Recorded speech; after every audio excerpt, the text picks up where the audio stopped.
ಇತರೆ ಎಲ್ಲ ವೃತ್ತಿಗಳಿಗಿಂತಲೂ ಶಿಕ್ಷಕರ ವೃತ್ತಿಯು ಪವಿತ್ರವಾದದ್ದು. ಅಲ್ಲದೆ ಅತ್ಯಂತ ಪ್ರತಿಭಾಶಾಲಿಗಳು ಮಾತ್ರ ಶಿಕ್ಷಕರಾಗಲು ಸಾಧ್ಯ. ಶಿಕ್ಷಕರಲ್ಲಿ ಸೂಕ್ತವಾಗಿರುವ ವೈವಿಧ್ಯಮಯವಾದ ಅಭಿರುಚಿ ಹಾಗೂ ಪ್ರತಿಭೆಯ ಅಭಿವ್ಯಕ್ತಿಗೆ ಸೂಕ್ತ ಭೂಮಿಕೆಯು ಅಗತ್ಯ.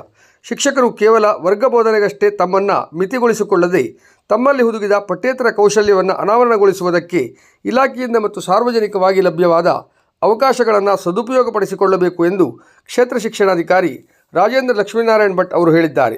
ಅವರು ಕುಮಟಾ ತಾಲೂಕಿನ ಹಿರೇಗುತ್ತಿಯ ಸರ್ಕಾರಿ ಹಿರಿಯ ಪ್ರಾಥಮಿಕ ಶಾಲೆಯಲ್ಲಿ ಆಯೋಜಿಸಿದ್ದ ಕುಮಟಾ ತಾಲೂಕಾ ಮಟ್ಟದ ಪ್ರಾಥಮಿಕ ಮತ್ತು ಪ್ರೌಢಶಾಲಾ ಶಿಕ್ಷಕರ ಸಹಪಠ್ಯ ಚಟುವಟಿಕೆಗಳ ಸ್ಪರ್ಧೆಯ ಕಾರ್ಯಕ್ರಮವನ್ನು ಉದ್ಘಾಟಿಸಿ ಮಾತನಾಡಿದರು. ಸ್ಪರ್ಧಾಳುಗಳು ಬಹುಮಾನಕ್ಕಾಗಿ ಸ್ಪರ್ಧೆಯಲ್ಲಿ ಸ್ಪರ್ಧಿಸದೆ ಕೇವಲ ಸ್ಪರ್ಧಾ ಮನೋಭಾವದಿಂದ ಭಾಗವಹಿಸಬೇಕೆಂದು ನಿರ್ಣಾಯಕರು ನಿಷ್ಪಕ್ಷಪಾತದಿಂದ ನಿರ್ಣಯವನ್ನು ನೀಡಿ ಸ್ಪರ್ಧೆಯ ಪಾವಿತ್ರತೆಯನ್ನು ಉಳಿಸಿಕೊಳ್ಳಬೇಕೆಂದು ಕರೆ ನೀಡಿದರು.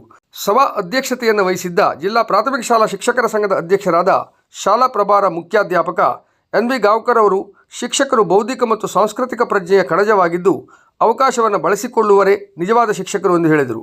ಶಿಕ್ಷಣ ಸಂಯೋಜಕ ದೀಪಾ ಕಾಮತ್ ಸ್ವಾಗತಿಸಿದರು. ಶಿಕ್ಷಕಿ ಕಲ್ಪನಾ ನಾಯ್ಕ್ ವಂದಿಸಿದರು. ಸಮೂಹ ಸಂಪನ್ಮೂಲ ವ್ಯಕ್ತಿ ರೋಹಿದಾಸ್ ನಾಯ್ಕ್ ಕಾರ್ಯಕ್ರಮ ನಿರ್ವಹಿಸಿದರು.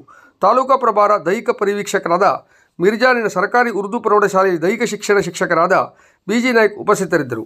ವಿವಿಧ ಕ್ಷೇತ್ರಗಳಲ್ಲಿ ತಜ್ಞತೆಯನ್ನು ಹೊಂದಿರುವ ಕರ್ನಾಟಕ ರಾಜ್ಯ ಬೋಧಕರ ಸಂಘ ಹಾಗೂ ಕರ್ನಾಟಕ ಸಂಸ್ಕೃತ ಪರಿಷತ್ತಿನ ರಾಜ್ಯಾಧ್ಯಕ್ಷರಾದ ಮಂಜುನಾಥ್ ಗಾಂವ್ಕರ್ ಬರ್ಗಿ, ಡೈಟಿನ ವಿಶ್ರಾಂತ ಉಪನ್ಯಾಸಕ ಹಾಗೂ ಹೆಸರಾಂತ ಯಕ್ಷಗಾನ ಕಲಾವಿದ ಬಿ.ಎಸ್. ಗೌಡ, ಗೋಕರ್ಣದ ಭದ್ರಕಾಳಿ ಪದವಿ ಪೂರ್ವ ಮಹಾವಿದ್ಯಾಲಯದ ಸಂಸ್ಕೃತ ಉಪನ್ಯಾಸಕಿ ಹಾಗೂ ಭರತನಾಟ್ಯ ವಿದುಷಿ ಪಲ್ಲವಿ ಗೋಪಾಲಕೃಷ್ಣ ಹೆಗಡೆ, ವಾಗ್ಮಿ ಚಿದಾನಂದ ಭಂಡಾರಿ, ಹಿರೇಗುತ್ತಿ ಕಾಲೇಜಿನ ಉಪನ್ಯಾಸಕರಾದ ನಾಗರಾಜ್ ಗಾಂವ್ಕರ್, ರಮೇಶ್ ಗೌಡ, ಡೈಟಿನ ಉಪನ್ಯಾಸಕರಾದ ತ್ರಿವೇಣಿ ನಾಯ್ಕ್, ಗಣೇಶ್ ನಾಯ್ಕ್ ಹಾಗೂ ಮುಖ್ಯಾಧ್ಯಾಪಕ ಪಿ.ಎಂ. ಮುಕ್ರಿ ಮೊದಲಾದವರು ನಿರ್ಣಾಯಕರಾಗಿ ಸ್ಪರ್ಧೆಗಳನ್ನು ಯಶಸ್ವಿಗೊಳಿಸಿದರು.